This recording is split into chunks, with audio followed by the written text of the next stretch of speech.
খরগোশ, বসার জায়গা রয়েছে, এখানে ডাম্বেল দেওয়া রয়েছে, জানি না কেন। Hello everyone, welcome to my channel wonder wheels.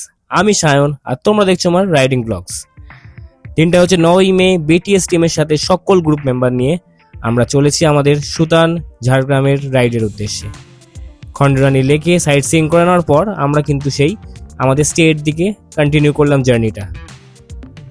সে সহ্য করে দেখালি। এই যে আঁকা বাঁকাটা দারুণ, হ্যাঁ। হেভি লাগে। কর্নারিং করতে হেভি লাগে, কর্নারিং করতে এটা চলে গেল। লোকেশনে পৌঁছে বাইকগুলো সব পরপর পার্কিংয়ে সেট করে দিলাম। এখনও কিছু বাইক আসা বাকি আছে। এই হচ্ছে হোটেলের এন্ট্রি পয়েন্টটা, অরণ্য অবকাশ, যেখানে আমরা ছিলাম। কটেজ কাম হোটেল স্টে এখানে রয়েছে। কিছু কিছু বাইক আসা বাকি ছিল। এই হচ্ছে আমাদের লিডার শঙ্খদা, দায়িত্ব সহকারে সকলকে নিয়ে কিন্তু একবারে টাইম মতো পৌঁছে গেছে। ওয়েদারটা বেশ ভালোই রয়েছে, সারাদিন কোনো বৃষ্টিপাতের সম্ভাবনা ছিল না, তার জন্য আমরা স্ট্রেট রাইড করতে পেরেছি, কোনো রকমের ব্রেকও নিতে হয়নি এক্সট্রা, আর রাস্তাও খুব ভালো পেয়েছি। যাই হোক, বাইক রেখে দিয়ে এখানে সবাই লাগেজ টাগেজ এখন আপাতত বাইকে ছেড়েই চেক ইনের জন্য যাব রিসেপশনের কাছে। এখান থেকে স্ট্রেট হাঁটতে হাঁটতে চলে যাব রিসেপশনের দিকে, আর সায়নদাকে ফলো করতে করতে চললাম ক্যাফেটেরিয়ার কাছে, যেখানে রিসেপশনটা ওদের এইখানেই রয়েছে। গিয়ে রিফ্রেশমেন্ট হিসেবে ওরা ওয়েলকাম ড্রিঙ্ক দিচ্ছিল, ফ্রেশ লাইম সোডা, তাই নিয়েই কিছুক্ষণ এই পাখার নিচে বসে জিরিয়ে নিলাম। ইতিমধ্যে সবার আই কার্ড নিয়ে চেক ইন করে নেওয়া হলো, আর রুমের কিও ওরা দিয়ে দিল।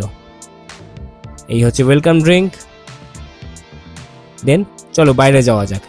আশেপাশের জায়গাটা ঘুরে দেখে নিলাম। বেশ সুন্দর গ্রিনারি এরিয়া, সামনে খাঁচার মধ্যে এখানে খরগোশ কিছু রাখা রয়েছে, ওদিকে পাখি রয়েছে, বসার জায়গা রয়েছে, এখানে জানি না কেন ডাম্বেল পড়ে রয়েছে আর ওয়েটস পড়ে রয়েছে, হয়তো ব্যায়াম করার জন্যই। ওপাশটাতে জামা কাপড় শুকোতে দেওয়া রয়েছে। এপাশে হচ্ছে ক্যাফেটেরিয়াটা বা ক্যান্টিনটা, এখানে হচ্ছে স্লিপিং রয়েছে, সুইংস রয়েছে, সামনে আমাদের বাইকগুলো পার্কিং করে রাখা রয়েছে, বাদিকে হচ্ছে এন্ট্রি এক্সিটের গেট। এখানে বেশ সুন্দর বসার জায়গা, বড় বড় ছোট ছোট সব গাছ দিয়ে, ফুলের গাছ দিয়ে, ফলের গাছ দিয়ে জায়গাটা বেশ সুন্দর করে সাজানো। এই পাশ দিয়ে ঢুকলে বাদিক থেকে শুরু হচ্ছে পরপর কটেজ, ডান দিকে হচ্ছে ওদের ক্যান্টিনটা। সবাই এখানে দাঁড়িয়ে রুম ডিভাইড হয়ে যাচ্ছে, কে কিরকমভাবে স্টে করবে।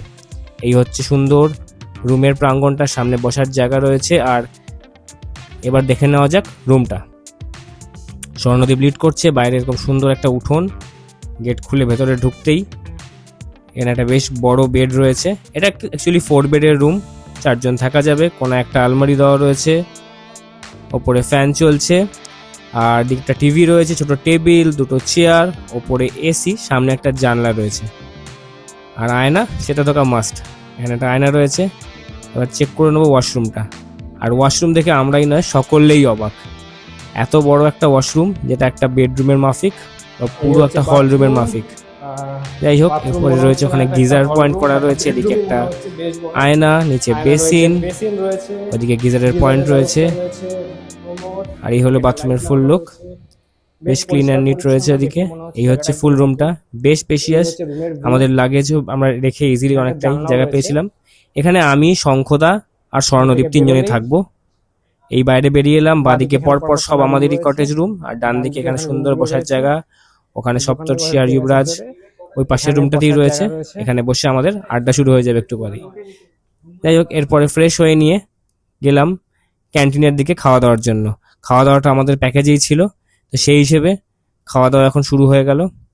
সকলে খাওয়া দাওয়া স্টার্ট করে দিয়েছে, আমি একটু লেট, তার জন্য একটু লেটেই পৌঁছেছি।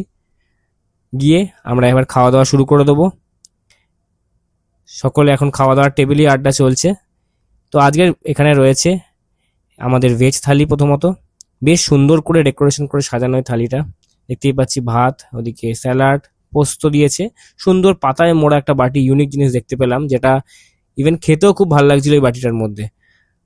এদিকে সাথে রয়েছে ডাল, শুক্তো, ওদিকে রয়েছে পাঁপড়, চাটনি, বেগুন ভাজা, স্যালাড, ভাত। তো বেশ সুন্দর করে ভেজ প্ল্যাটারটা সাজানো রয়েছে। খাওয়া দাওয়া পরে আমরা বাইরে বেরিয়ে কিছুক্ষণ রেস্ট নিলাম, আর কিছুক্ষণ প্ল্যান করলাম যে আধ-এক ঘন্টা একদম জিরিয়ে নেওয়ার জন্য। তারপর আমরা বিকেলবেলা আশেপাশের লোকেশন আর সুতান ফরেস্টটা ঘুরে দেখতে বেরোবো। তো সেই মতো এখন আমরা কিছুক্ষণ রেস্ট নেব, আর তোমাদের সাথে দেখা হচ্ছে আবার নেক্সট ভিডিওতে।